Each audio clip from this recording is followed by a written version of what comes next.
It's your show. Oh, it's my show. You could have said something. That's funny. Welcome to Rockology. I'm Russ Cohen. We've got Mike Ogello. Mike, how are you?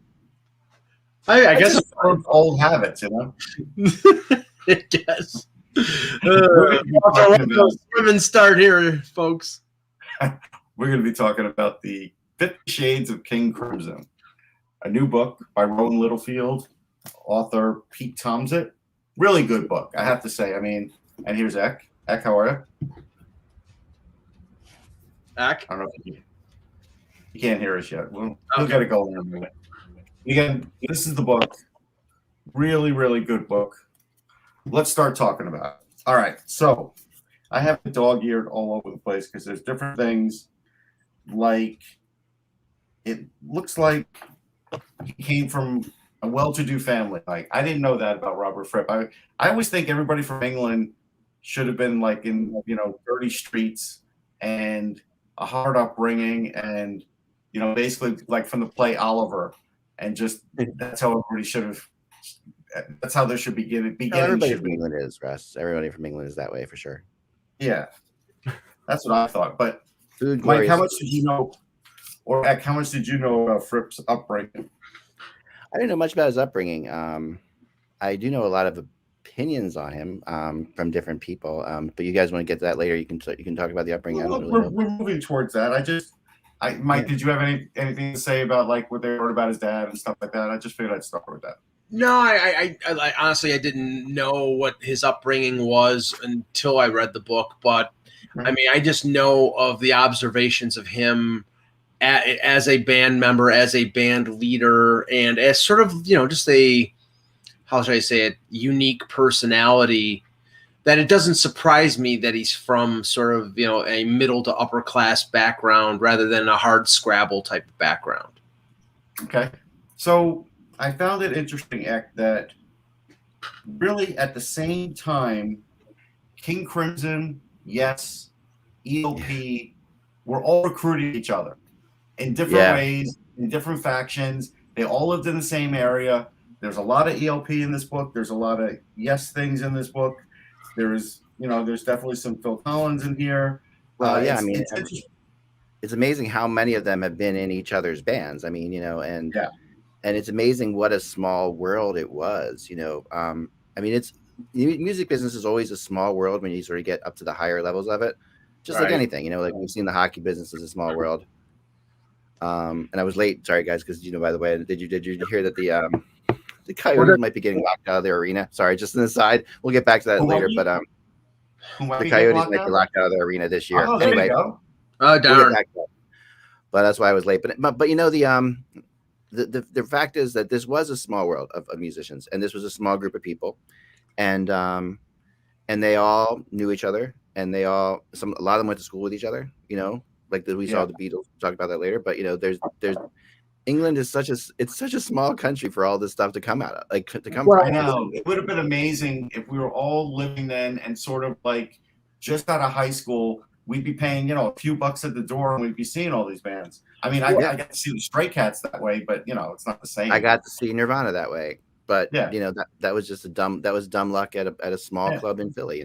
Well, as previous to this book, I read the Phil Collins autobiography, and he talked about like when he was say 18, 19 years old, and he was from relatively close to London, that he would go into the city all the time, and he'd go to the Marquee Club, which is where a lot of the progressive bands played.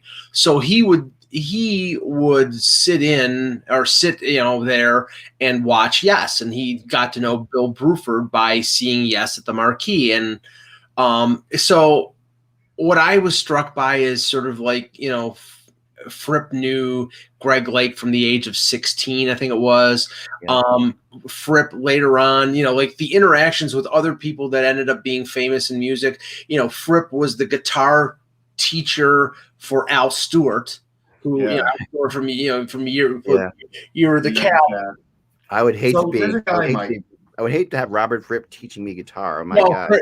The quote in the book was Al basically earned success ignoring everything that I taught him. Yeah. I think that might be just Fripp's humor, but that is Fripp's humor. I mean, Fripp's obviously amazing, but the perfectionist he was to have like that as my teacher. Like I had a piano So he teacher. was one Mrs. thing that Grisham got me. wasn't that hard. Anyway, so when ELP was before they were ELP, they were trying out people, and they tried out Mitch Mitchell, who played with Jimi Hendrix, but I guess they didn't like the crowd he hung out with, so he didn't get the job, and that's how Carl Palmer got the job. Otherwise, Carl Palmer wouldn't even have gotten that job. wow. Yeah, that's nuts. I mean, obviously, yeah. I mean, geez. It always amazes me, like the ones that were in the prog world, and we won't get into it, but like the Pink Floyd never intermingled with any of these people, right? And it was and yet, same place, same time. Right? Well, but I mean, what I find extremely interesting, because we know that these prog bands cross-pollinated, but okay, so in King Crimson you had members from Yes, you had members from Asia, you had members from Foreigner, Ian McDonald, right. You had members from Bad Company. Boz Burrell was in King Crimson. Then he ended up being the bass player for Bad Company. So you have members from UK. So it was really all over the place, and they just, like I said, they came in, they moved out. So when Bruford joined Yes, right? They talked about Close to the Edge here, which took 6 months. Which back then was a lot of time, because record companies. Yeah, they didn't want to. Yeah, plus you didn't have that many tracks. You didn't even have that many tracks to play around with. So like 6 months is just a lot. Well, but he said it was agonizing. Yes, and he said in that the famous BBC prog rock documentary that the reason that it took 6 months and a day is because they found out that Simon and Garfunkel had recorded Bridge Over Troubled Water in 6 months, so they were bound and determined to record in 6 months and a day. That was the reason why. Do you know the difference in the recording process of Bridge Over Troubled Water? I know, but that's unbelievable. I mean, like that's like a folk album that was put together in like 7 tracks. I know, but that's what he said. Well, I found out just literally like a year ago that somehow I'm related to Paul Simon, but we can't seem to nail that down. But that's pretty funny. I mean, here's one thing that's pretty funny. The one thing that is interesting to me, like, and it still goes on today, and every album I've ever recorded, there's always an album that's out now that every engineer says this is the album that we have to sound like. This is the album that we need to sound like. This is the best sounding album out right now. Yeah. When I did my first album, it was the first Counting Crows album was that album. Everyone's like, that album sounds better than any other album right now. We have to sound like that. We got to do that. Yeah, and that still goes on. Every engineer says, because people keep pushing it and pushing it and pushing it. Now it's like, this new Taylor Swift remix album is like the album that everybody says it has to sound like. Or 20 years ago it was OK Computer. Everybody. OK Computer, which is like, but that was incredible sounding. Plus it was epic. I mean, OK Computer's in my world, in like the Dark Side of the Moon realm. There's very few albums in that world. But there's maybe 4. but to transition. In the Court of the Crimson King. And I think I'm right about this, Russ. It was recorded in like 3 weeks. Yeah, we're not up to that yet, though. Right. Okay. Go ahead. Continue, Russ. Continue with where you were. Go ahead. What's interesting is it seemed like Bruford went back to King Crimson, so he didn't have to do Tales of Topographic Oceans, and that's something that's revealed here in this book. And I find that interesting, because we all know that there's like a song on every side, and it's not my favorite Yes album, but there are some really good moments in all those songs. But it's hard. It's hard musically. Alan White had to work really hard on that album. But the funny thing about prog music is, like, I went to a Yes Con with Captain EO back in the 90s. And when people were like trading bootleg cassettes that they had of things, under like that.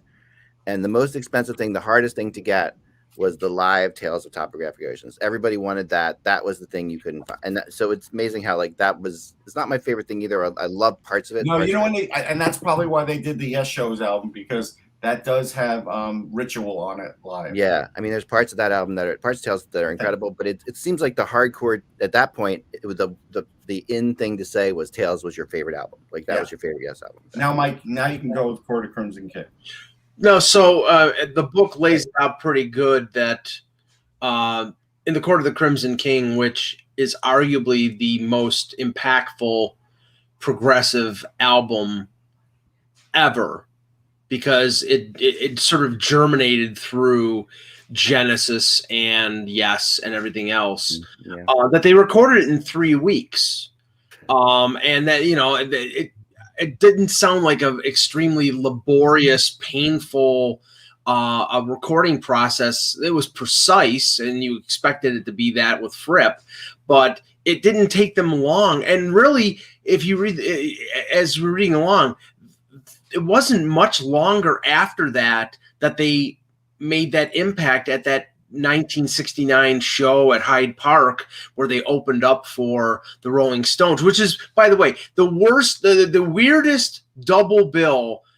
King Crimson opening up for the Stones. That is weird. It's very weird. But they Yes opened for Zeppelin once. Yeah, that's a weird one too. Yeah, but they blew away the absolutely stoned crowd at Hyde Park.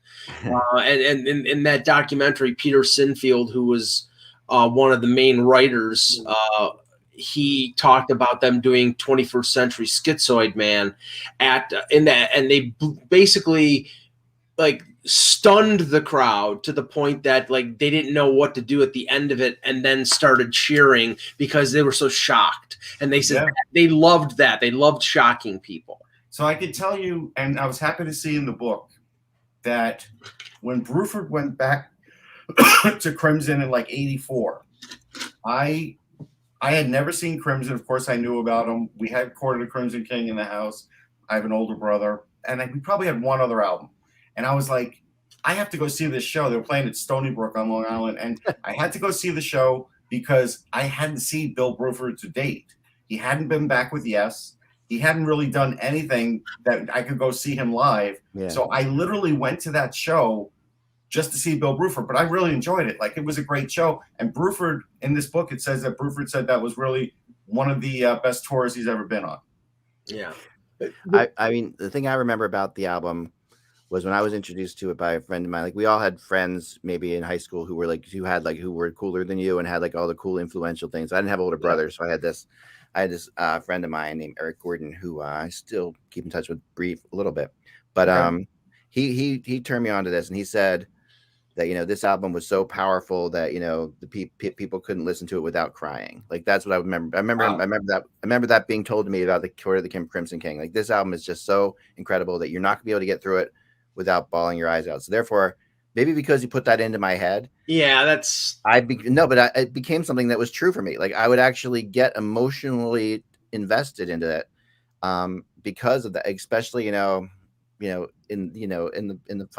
Epitaph and songs. Certain songs are just like completely got me. Well, the one thing that I think that album that runs through the title track and two of my favorite songs, Epitaph and Moonchild, are the use of musical dynamics, in the sense that it's not all just bash, fast paced like some prog rock stuff is. It's, you know, I mean, Moonchild is a very sort of genteel song with 2 verses, and then it goes on for like 6 or 7 minutes of Fripp just like sort of like almost like it sounds like tuning his guitar, but you know, really it's very musical and very, very precise.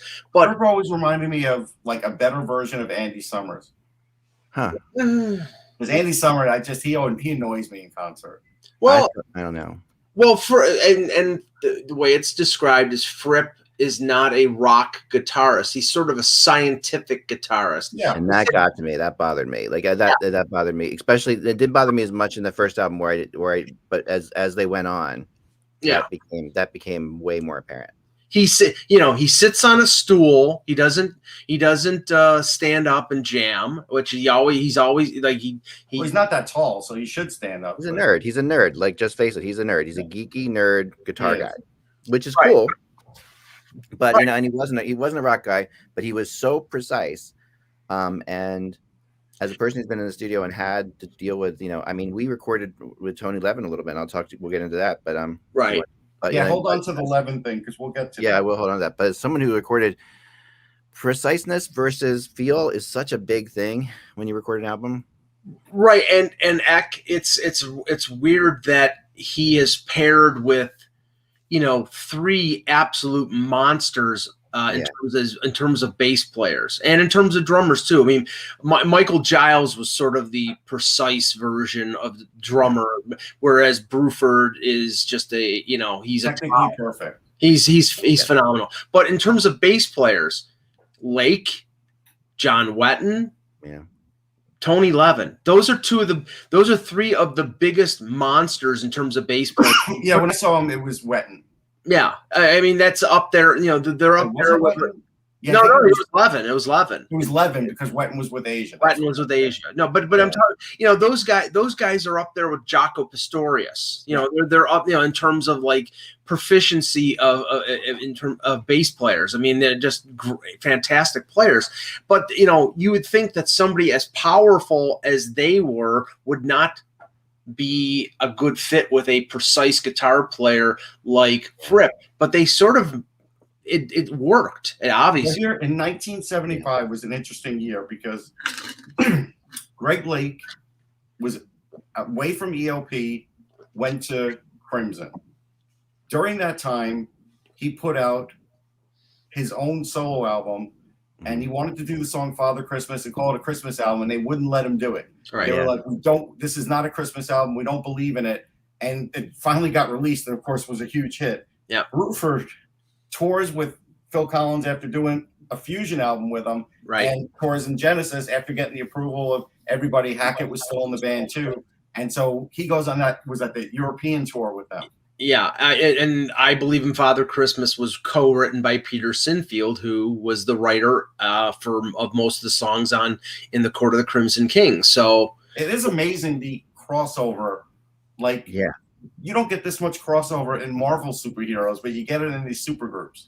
Well, they were all, let's face it, they were all egotistic. These egotistical guys, because they were talented and they were crazy talented. And they all knew they were good. They all knew they could do solo albums. So, like, doing an actual being in a band was almost a sacrifice to them at times. I got that feeling, you know, like, and I always felt that way about King Crimson, especially, and even ELP to a degree. Like, I mean, Greg Lake is the best singer that they ever had. You know, like in my mind, I'll take Lake over Wet. I mean, they're so close in some ways, but I think Greg Lake's the best. Well, what are you taking him for? Are you taking him for the voice or the bass playing?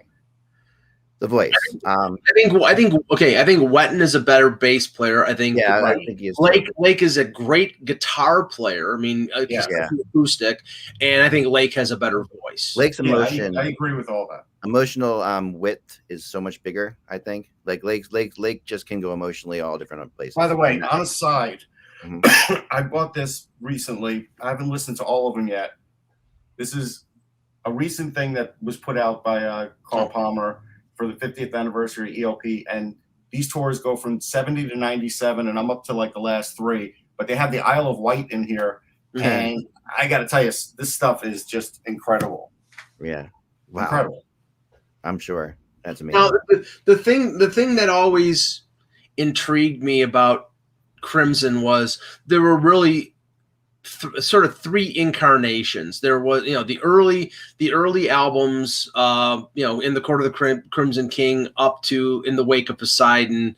Then there was a transition, and then then that was the Greg Lake Crimson, and then it was Bruford and Wetton. And that was Starless and Bible Black and Red. And Red to me, other than The Court of the Crimson King, I think Red is the best album. So just so you know, Eck, last night, right now, King Crimson is actually trending on Twitter. They sold out a show in Japan. Now, what was it? Tachikawa, Mike? Is that the place? Masakawa? Masakawa. Yeah. In Masakawa, Japan, they opened a new venue. They sold it out and played 2 hours and 24 minutes, which even now, if you go see like Anderson, Bruford, Wakeman, and Howe, or actually not Anderson, Bruford, Wakeman, Howe, that actually had Tony Levin. Just Anderson, Rabin, Wakeman, they were playing just over 2 hours with a break. They took a break, but they played 2:24. Who is in this version of King Crimson? Mike, you'd have to look it up. I don't know. Okay. I know Fripp is in it. We know that.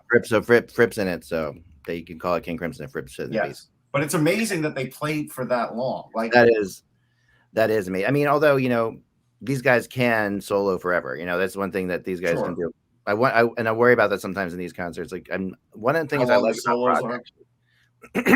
One of the things I like about Prague actually is the lack of solos, and that the solos are written. I don't like. I remember we opened for Crosby, Stills, Lake, Nash, and Young one time, which was really when they did the tour. Sorry, I apologize. Jeez, sorry.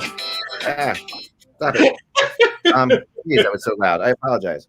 No, they did. It was Fleetwood Mac. They and Young did a couple shows with them, and Fleetwood Mac was on the bill, and we were just the first band to play like 5 songs, whatever it was. Okay. And I just couldn't stand all the Neil Young guitar solos. It made me insane. Like, it was just, they went on and on and on and on. Did you tell Neil Young that personally? Nope. Could you imagine if he did? If he's watching now, I'd never said it. But I'm just telling you that the reality is I couldn't take it. And even Lindsey Buckingham too. I don't like endless guitar solos. Just, it's not my thing. So you didn't like that song "This Note's for You" then? No, and I wonder about how much the King Crimson thing was, fripping out, Frippatronic type stuff. Well, I mean, they did have a lot of turnover, but then so did Yes, right? And I remember seeing there is a flow chart that was made, and it has like all the branch offs for Yes, right? And because Tony Soprano is bringing up the Moody Blues, for that, because Patrick Moraz pretty much saved the Moody Blues because they were pretty much in the water. And all of a sudden they came out, and I forget the album, but it had like Gemini Dream, and you hear this great keyboard solo, and I was like, who is this? And it's like, it's Patrick Moraz. And I'm like, right. And he toured with them for a few years too. Oh, I know. So I think he did like 2 albums with them. But no, it's amazing to me that they can do that in Japan. I mean, just think about that for a second. Yeah. These are people who don't speak the language that they're singing in. And I think it's amazing that they were trending on Twitter. This is a band that started in the 60s.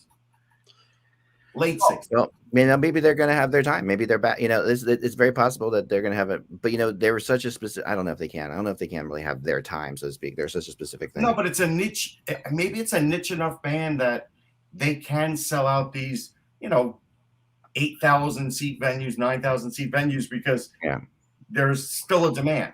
Yeah. Oh, yeah. But who's in the band, Mike? Did you say? I couldn't. All I found was Tony Levin tweeted something after Fripp had posted something on Twitter. Okay. So I would assume that means Tony Levin and Fripp is good enough. Yeah, Levin and Fripp, you got it. Tell us about Levin. But what I was going to say is that after Red, and they broke up in 74, 75.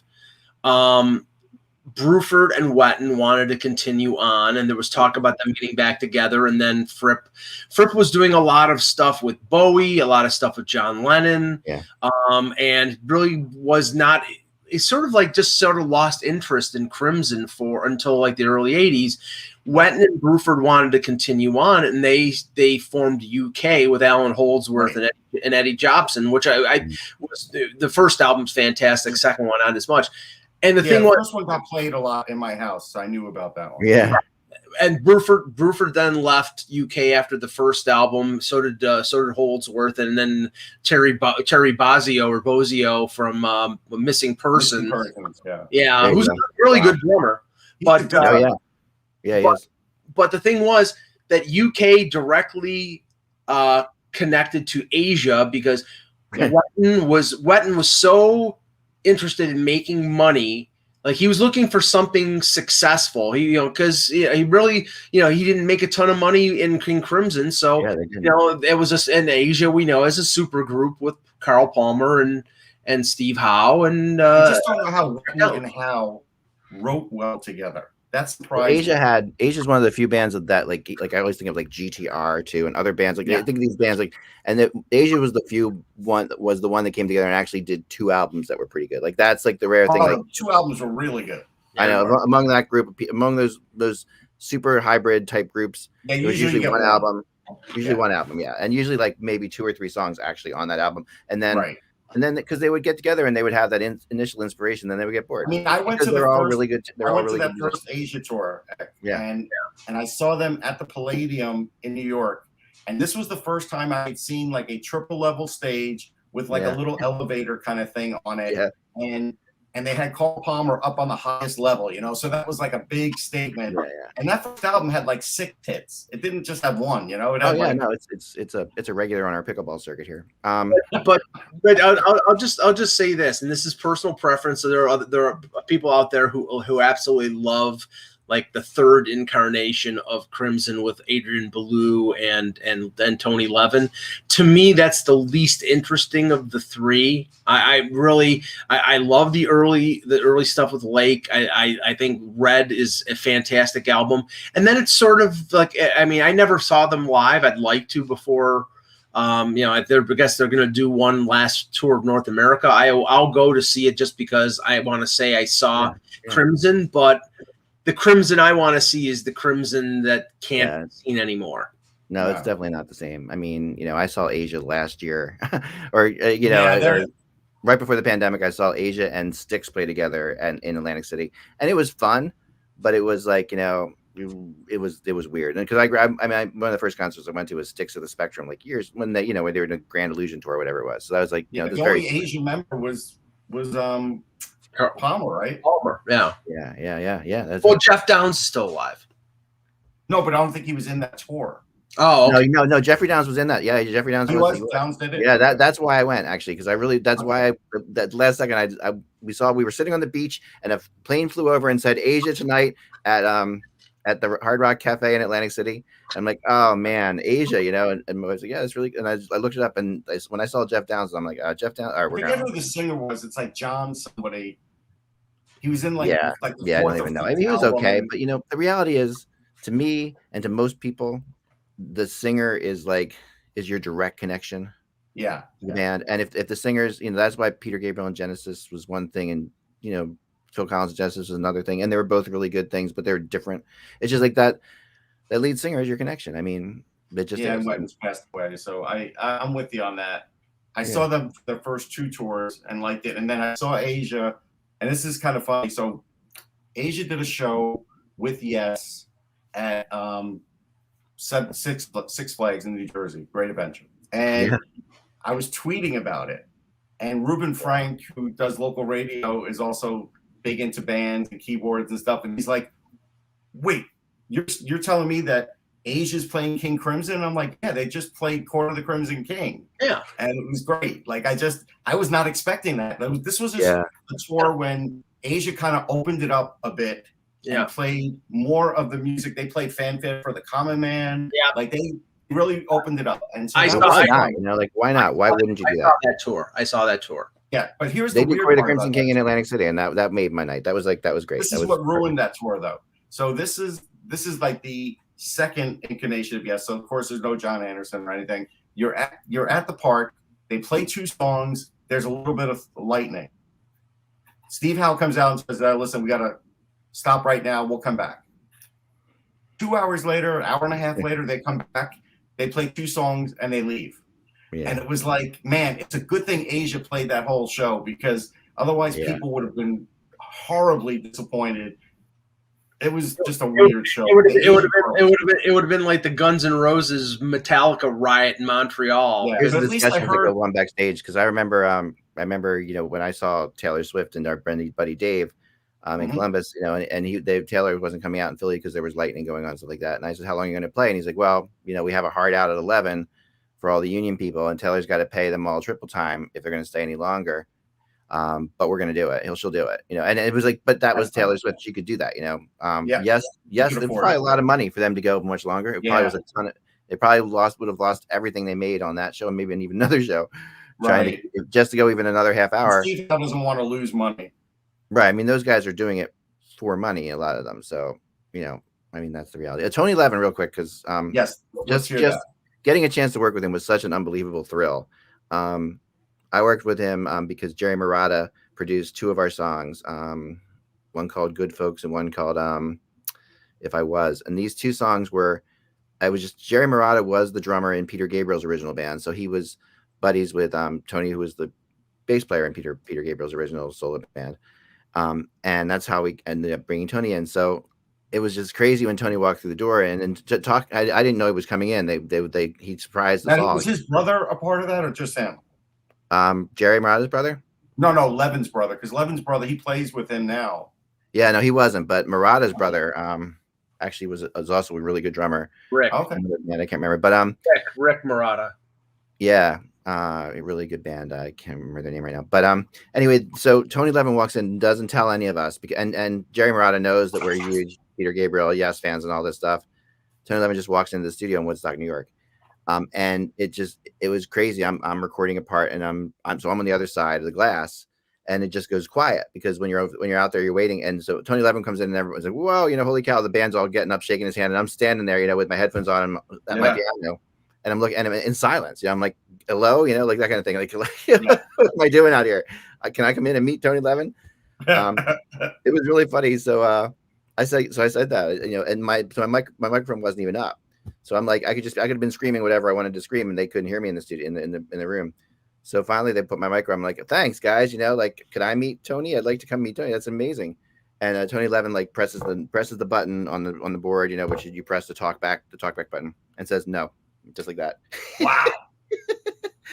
I'm like, all right, I'll do my part then. And it was just, everybody was cracking up. It was really funny. So then we go to dinner at Applebee's, and I started asking him questions about Applebee's of all places, right? I started asking him that's crazy. King Crimson, about, and he was just, well, that was Robert being Roberts back then, that was the Robert Fripp. But that's what he said about Robert Fripp. Robert being Robert. That was always the problem. Robert was always Robert, and we knew it, but sometimes he was too much Robert, and that was a problem. And then that was his way of describing it. But the craziest things, we're sitting there and we're listening to the music comes on in Applebee's, and late in the evening, the Paul Simon song is playing, which is like one of the most epic bass parts. That it's all bass in the beginning. It's a really cool bass. Epic for Paul Simon. Yeah, but it's recognizable bass part for sure. It is. It's a bass driven song late in the evening. Yes. Dun, dun, dun, dun, dun, dun, like that kind of thing, right? And so Jerry says, "Oh, it's part of your past," and I was like, "Yeah, I had he didn't have anything, so I came up with that in a couple minutes." And he literally said that he played it. I didn't know he played the bass on that song. He's the bass player. Yeah, that's crazy that it only took a couple minutes. And he said it came up with that song, which made that song what it was, because before that it was just an upbeat song that they didn't have really a groove for. Suddenly Tony Levin, it was amazing to sit and talk to him and work with him, because we got his opinion on things. That's why he came in. Jerry brought him in to get his opinion on some of the songs we were doing, and he really liked it. He liked what we were doing. And Captain Leo, of course, who's a bass player, is in there. And he's like, I've got to record my part with Tony Levin, and he's like, I really have to do that. He's like, he's like, just pointless, But it was fun. It was fun. That's funny. All right, so we're gonna switch over to the Beatles, but again, 50 Shades of Crimson. Everybody should buy this. It's a thick book. It's a great book. I'm still going through it. Yeah, for stubs and such. I really like it. For people who think they know everything about Crimson, they don't. I know a lot about them, but I learned a lot more. So this is a good book. And about prog rock in general. Like, they really covered the whole prog rock scene. So this one stays in the library. Okay. Nice. So the Beatles. I tried today to get to see episode 2 and 3, and I didn't. So you guys I'll rely on YouTube for that. I've been going slowly too. So why don't we start with just the beginning of it, because it's actually a lot to talk about. So we could do the first. I watched all 3. We could maybe do. We'll do 1 and maybe a little 2. Okay. Yeah, we can go halfway into 2 or whatever, and then do another episode for you guys. Because there's so much there. There's just like so much. It's just like the first thing I'll say is, and people know from the Buzzcast, like, I'm not a huge Beatles fan, but I really respect them because I grew up in the era. Like, basically in 1969, I was 6 years old, right? So a lot of stuff that they started to do, Yellow Submarine, they were really marketing to people my age, like kids, because it was a cartoon. I watched the cartoon. Some people love it. Some people hate it. I loved it. I still have it on DVD when it came out. I bought it. I watched it again. So I have an appreciation. My dad did some printing for them, so I had tour posters on the wall. So, I mean, we all knew who the Beatles were. I would see it in the news all the time. I'd read about them all the time. So, like, you couldn't help but had this Beatles knowledge. So I probably have more Beatles knowledge than I care to have, only because I was, like, living at the time. But the Get Back thing is interesting because they did manage, it's like a time capsule, and they did manage to get a lot of interesting things coupled around a lot of boring things. Like, it's just like, you have to be and I mean, if you don't fast forward in this, you're the biggest Beatles fan in the world. I was wondering about that, Russ. Not just the biggest Beatles fan, but even if you're not a musician, like, it's just like just a flat out like if you care about the deep intricacies of some music things. Yeah, how they're putting the songs together. Yeah, like I mean that can be cool to some people to a degree, but then there's other stuff like and some of the bickering like and that kind of which is really what I found fascinating, and I've never been in you've been in a studio, I've never been in a studio, is just the process and the way it, and clearly they're on each other's nerves. They're going in different directions. Yoko is sitting next to John, and it's maybe fitting that we're doing this on the 41st anniversary of his assassination. I know, but and I bought that last album of his, Double Fantasy, and I was in college. I was at the University of Houston. I made sure that album came with me because I liked like 3 or 4 songs. That album was really good, right? Really good. It really was. But okay, and everybody's pointing to this as like the one of the signature moments. McCartney's sitting there with George and Ringo because John hasn't gotten to the studio yet, and this is in episode 1, and he just starts strumming on the bass on his Hofner like it's a 6-string, and he comes up with "Get Back" in about 10 minutes. I mean, work of it. He didn't have it all, but he didn't have all. That is one of the great. I mean, and he probably had parts of that. Like I've been in that situation too, and there's like. Musicians tend to have like thousands of little things that never make it in their head. Yeah, like a little like a B section or a little transitional thing or whatever that's in your head that you never used. Yeah, like I have some of those I think are great, but they've never found the right way to put them in. They've never found the right song or they're not strong enough to write something around them, but they're amazing if you have the right thing to put on them. So it's like, and that's what I feel like that like when he says get back to where you once belong, it does come out of kind of like that. Just comes up like he does. It's not like he develops that. Some of the other things he's developing, but I think I really seriously wonder if the get back to where he once belonged was something that he had been playing around with before, like that concept. But never know quite how to do it. All I know is that he was playing the music pretty close to what we know as the song, and he was sort of mumbling. He was. He had like half the words. He didn't have all the words. Right, and then he comes up with "Get Back," and I'm like. Yeah. Oh, that moment is pretty crazy. And that I've been in situations like that, never obviously with a song that's like so iconic, but I've been in situations where someone in a band comes up with something that becomes like a big song that can change your career. Like a couple of our songs that actually got us signed. One of the songs happened like that with me, and I was just like playing around with it. And it's just like that there is something incredible about it because that is literally as a songwriter, and they always say it, and it sounds corny as hell when people say it, but every songwriter will say the same thing. That you will feel like you've been handed this from someone, like you feel like you've been given this song from beyond you. And it is absolutely the only way to describe it. And 2 things about that. All right. Yeah. So the first one was George Harrison didn't have one handed to him in My Sweet Lord because that was taken. Oh, come on, let's taken. No, listen, Mike. I mean, you can debate that, but yeah, it sounds like. Oh wait, have you ever put My Sweet Lord and She's So Fine together? Like you've ever heard them together? It's unbelievable. I agree with you, but I do believe it is possible to do that without knowing you're doing it. It is possible to have that back in your conscious. Did you really believe the story that he didn't even know that song and it just came to him? I don't believe that. I think subconsciously, listen, that was a big hit. He heard it on the radio. Honestly, Russ, musicians pull things out of their head, and the thing is, out of their head might be something that they heard 3 days before, and they don't even realize it. Well, I might as well go rewrite Eleanor Rigby then, because I could claim I didn't hear it too. Except he lost the lawsuit. Right. But Russ, part of that is he's worth so much money that he said, okay, why not just give him the money? Well, I'm really glad that he did it. Like, I'm really glad he did it because I think both songs are awesome. What he should have done, and that what it would have been done now, which happens when this happens is, you mentioned it, like, what is it? The Verve with Bittersweet. Surfing Now, like, is it Let's Go Surfing Now? One of the Bee Gees songs that's a direct. It's a direct. I don't know. See that? No, there's one of the. There's one. I think it's Let's Go. I think it's the Surfing. The Surfing USA, right? Surfing USA. Right. That song. If you look at it. And you look at the writing credit, it's the writing credit goes to somebody else for another song that has nothing to do with Surfing USA, but they took the melody. They realized the melody was exactly the same. Okay. So the second thing this one you're not going to like, Ek, the least collaborative guy musically in Get Back is Ringo. Ringo makes everybody laugh, but he added nothing. Let me explain to you what that's what he is. Let me explain to you what he was doing there and why I appreciated what he was doing.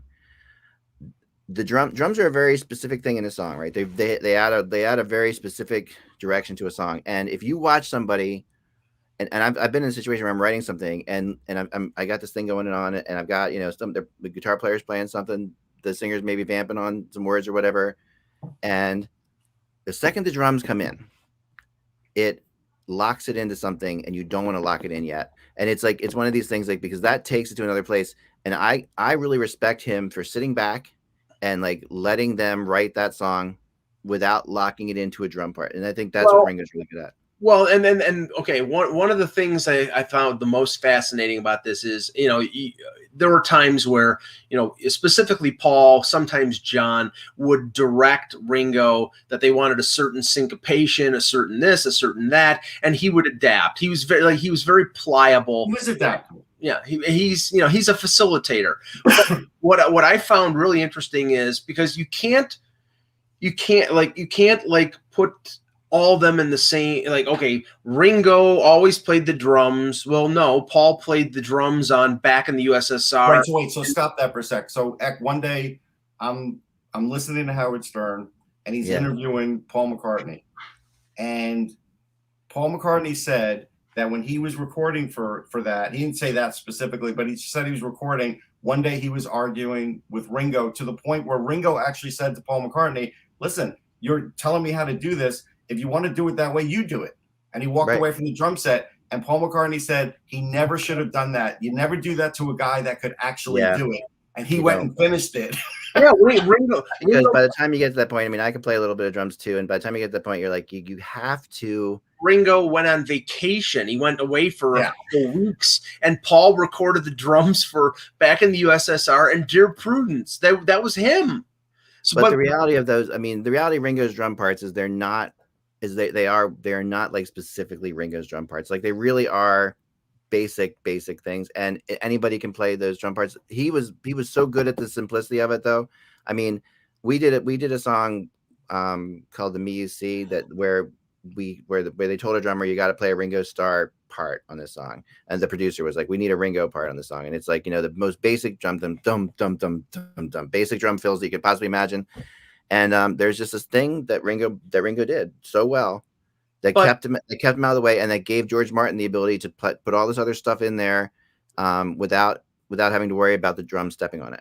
But what I also found fascinating was when Paul was playing piano on Let It Be or on Long and Winding Road, John was picking up the bass, or George. Yeah. It wasn't always George was playing lead guitar, John was playing rhythm, Paul was playing bass. They really adapted and played different things. And you don't, like, sometimes it's hard to believe that they know on every track who was playing what. Okay, so another thing.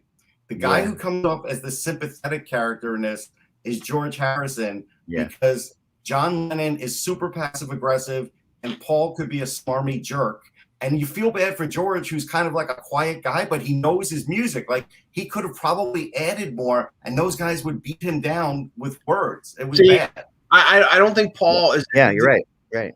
I think the key line to the whole the whole Let It Be sessions, the whole thing that they were doing, was when Paul said, after Brian Epstein died, they were rudderless. They had no leader, and somebody had to be the leader. And he didn't really want to be it, but if they were going to get things done, they needed somebody to be the leader. And Brian Epstein wasn't helping him in a session. In a session, he no, Brian mean to George Harrison. He was. He was definitely there. You know what happened is, you could see, I mean, this whole Lennon McCartney deal that they made in the beginning, where every song to me is always Lennon McCartney. That should have been Lennon McCartney, Harrison, and Starr. Like, that's the way you should have done it. That's the way that's the way REM does it. Right. There's not many bands that do it that way. But we did it that way in our band too. It's an important thing to, like, because everybody adds so much to it. And you can sit back and say, and you don't want these kind of situations. Like what is happening basically is George is in the biggest band of all time, but doesn't feel like it's his band.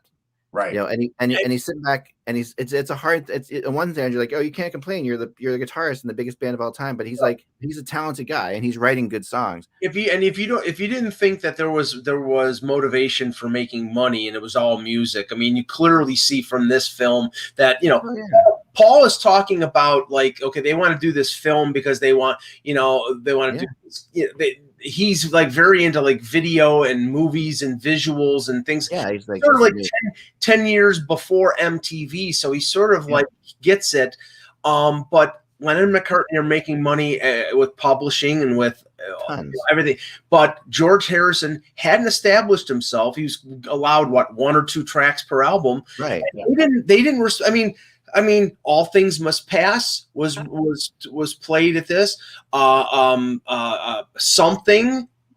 I mean, a lot of his big hits, and Something was the biggest bar mitzvah song of my generation, by the way. Yeah, but it's an incredibly beautiful song. No, but it got played at every bar mitzvah. I know, and it was always a high school prom song, like too. But I think that honestly, the reality is like you also see that because of George's like anti-hero part that he's playing, and because he's like the antagonist against these 2 mega stars, right? Yeah. He is still being driven. That helps him creatively. Like it is when you are the Beatles and you've done everything you can possibly do, and you're Paul McCartney and John Lennon. What is the drive that drives an artist? You know, the artist of like the struggle of an artist. I've got to match up to these guys. Right.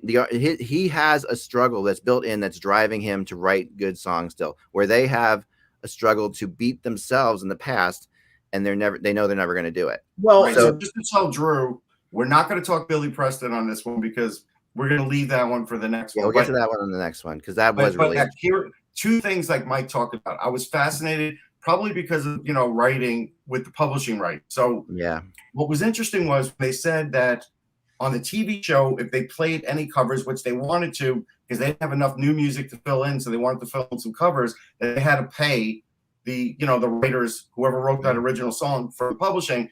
Is it the same in a concert, or you just have to mention? No, it's not the same in a concert. Not in concert, but the TV show it is. TV show and radio show there is there's a rights thing, but there's not a live performance as long as it's not being recorded and sold. Okay. You're okay, because you don't have to do it you don't have to do that, and you don't have to get permission. Obviously, you can play anybody's song. And here's the second one.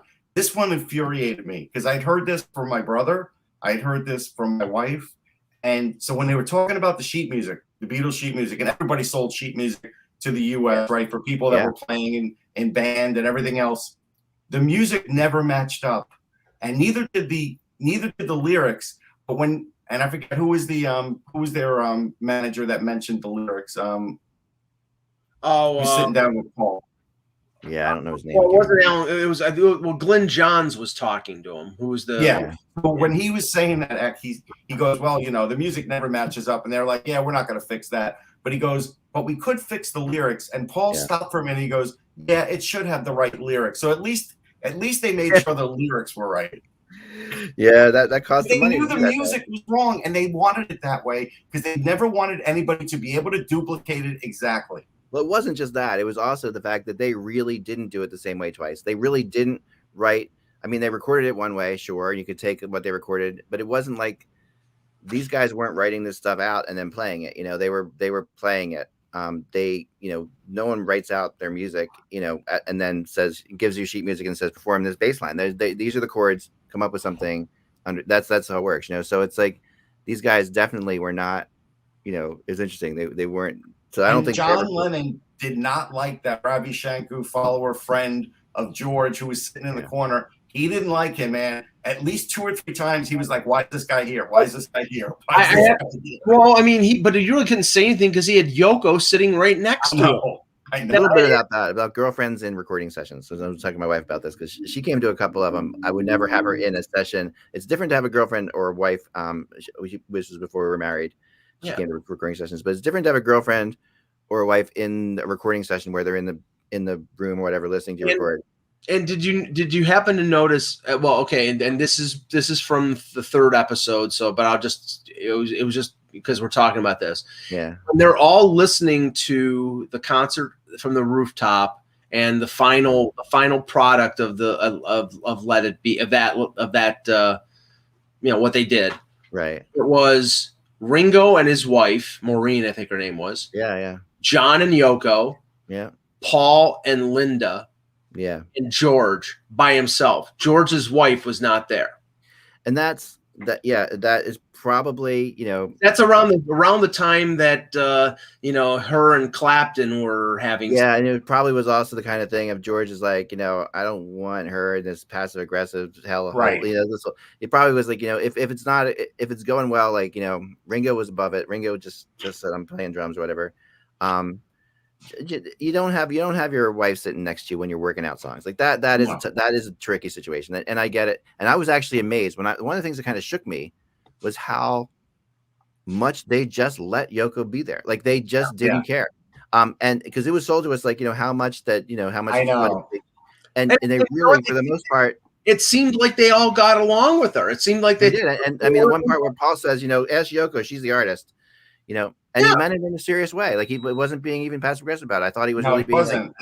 It's true. That part got probably over the years blown out of proportion. And she really wasn't shooting in that many opinions, when they were working out songs. I mean, the most infuriating part was when she started singing and she did that high pitch whining. She's a lousy singer. Oh my God. Yeah, she's her own thing. Yeah. Oh my God. No, it's lousy. We could say it's lousy. One other thing that no, I mean it was. I mean the singing was not great. One other thing that I didn't put together in my whole entire life until I saw this was, when they were saying like, here's Linda Eastman, and I'm like, and I knew what her last name was, and I'm like, wait, Eastman Kodak? That's her? Yeah. She was a photographer. I had no idea. Oh yeah. She was not poor. No, and that was one of the things, because he, Paul went out with an actress, I think Jane Asher, I think her name was. So he I think the fact that Linda was from a well-to-do family means, that he didn't have to worry about her being a gold digger. That right. And that ended up later on in his life with Heather Mills. She was a gold digger. So I think he. Go ahead, Ray. Andrew in the chat room brings up something that is interesting. That they weren't like Brian Wilson and the Wrecking Crew, that kind of thing. The interesting thing about that was when I watched Paul McCartney doing the thing that he was doing, and we in our band, we had whoever wrote the song sort of took over that role that Paul McCartney was doing. Like you would be the producer and you could say, but you always let people do their thing before you nixed it. You said, do your thing. And then you say, well, I got, and then if someone was like, I don't have an idea, then you come back and say, well, I kind of thought this, but that's the way I always handle it, because the magic of a band is bringing all the elements together into it. But Brian Wilson was very, very much on top of everything everything the Beach Boys did. Yeah, he was so far ahead of them, everybody else musically. He was the driving force. He definitely they let him do it, and I think Paul McCartney definitely felt that pressure to be a little bit more like that. Brian Wilson had the right equipment, and the Beatles didn't. They were really pissed off about that because they were they were pissed off. And they were like, the Beach Boys are American, and EMI's an American label. Like, they had to borrow George Harrison's 8-track recorder, right, which is incredible. But they also, they also remember the Beatles also had, George Martin, who was generally, I think there was no question there was a complex about the fact of what George Martin was bringing to the whole thing, because I know that obviously after the fact you sort of wonder at like how things sounded so good with their studio stuff. Well, look at who they had in the studio. They had George Martin, they had Glenn Johns, who produced the Eagles and the Who, and you had Alan Parsons, who produced Pink Floyd, Ambrosia, Al Stewart. I mean, later, but at that point, Alan Parsons was really just like, he was just an engineer. But I'm saying he's a great engineer, but right. But the talent that you had just in the studio there, in terms of just that were around, it was just. But they all did just let the beat. Like George Martin said very few things. Like it was amazing how little he said. I thought, because I always got the impression that George Martin was way more You don't know involved. you don't know what they cut out, but Right, we're pretty sure they cut out stuff they said about other bands that they didn't like besides the Beach Boys. Yeah. I mean, and George Martin usually his whole thing was more of the studio albums. This was really a live concept they were doing. So, I mean, remember when George leaves the band at the end of episode 1, and it was basically over a complete misunderstanding of what Paul was saying. Paul was trying to direct him to say, I don't want you to do a solo here. I want you to do that. And George is like, I'll do whatever you want, man. And he got right. I've been in that exact conversation with people. George got interrupted like 5 times before that. He was fed up. He was. Yeah, he definitely was fed up. And if you remember what they said after that, they went to his. I don't know, Mike, because I didn't watch episode 2. It was at the end of episode 1, Russ.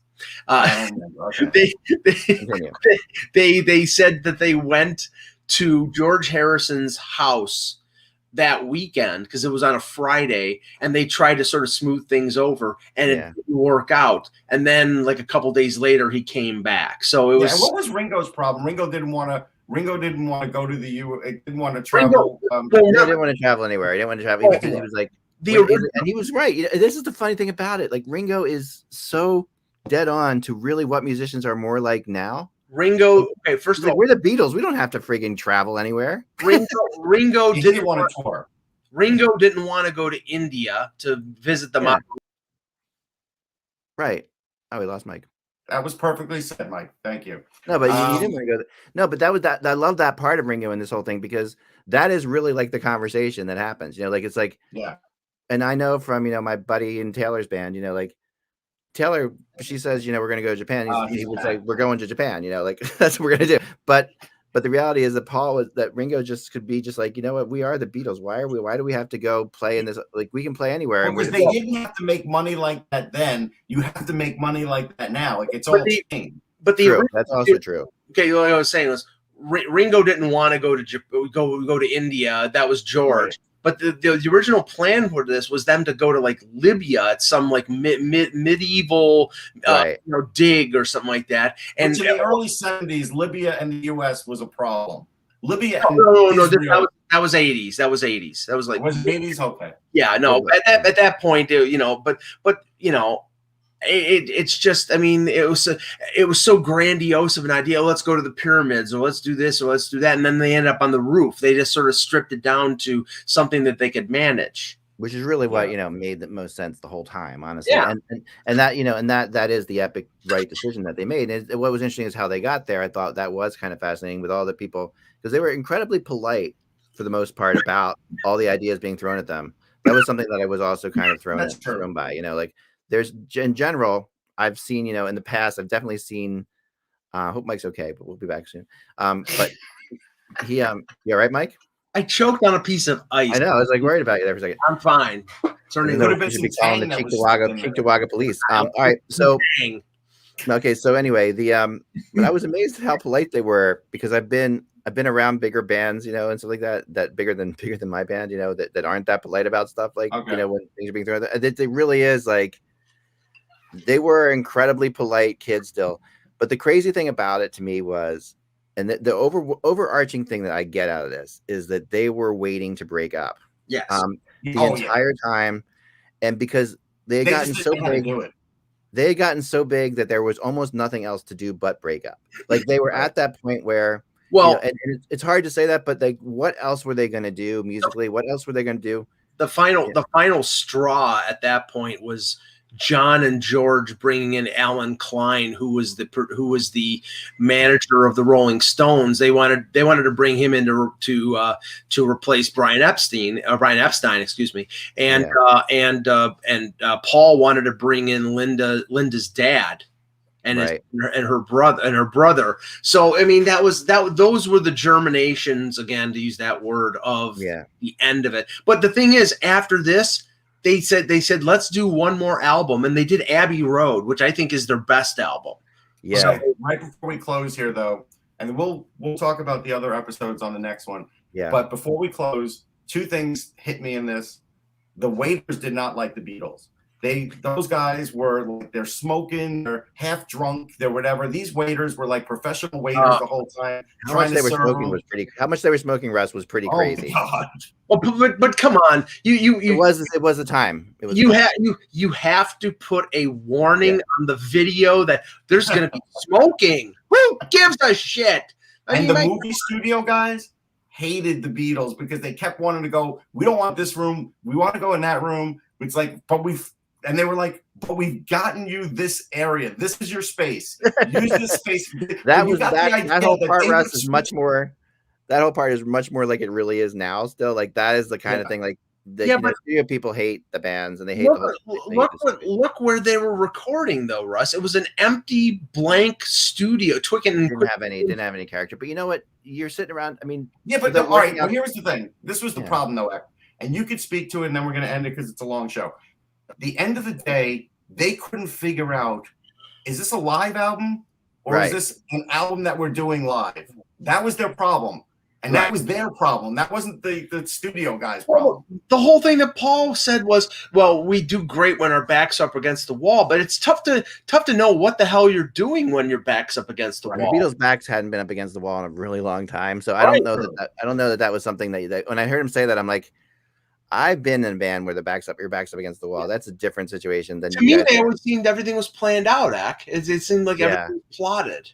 Well, I feel like in those situations, it usually is, and the band doesn't know about it, but the band is being subtly manipulated in the behind the scenes, and that's usually what happens. Because you don't even know it. Like you're in a situation where, like, I remember our manager saying a quote one time. He says, "You don't do what I say right now, but eventually you will. You'll do it." Who's buying them all their cigarettes? That's what I want to know. I know. I mean, and also you don't know how much drugs they were doing off camera because they definitely. I mean.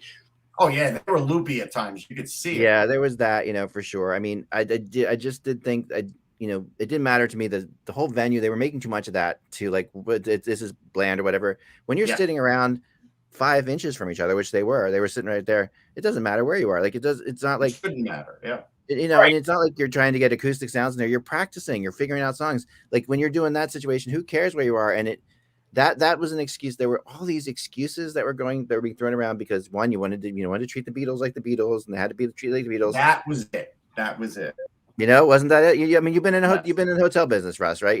That's what it is. Like, listen, Michelle Pfeiffer thought she was the Beatles. I get it.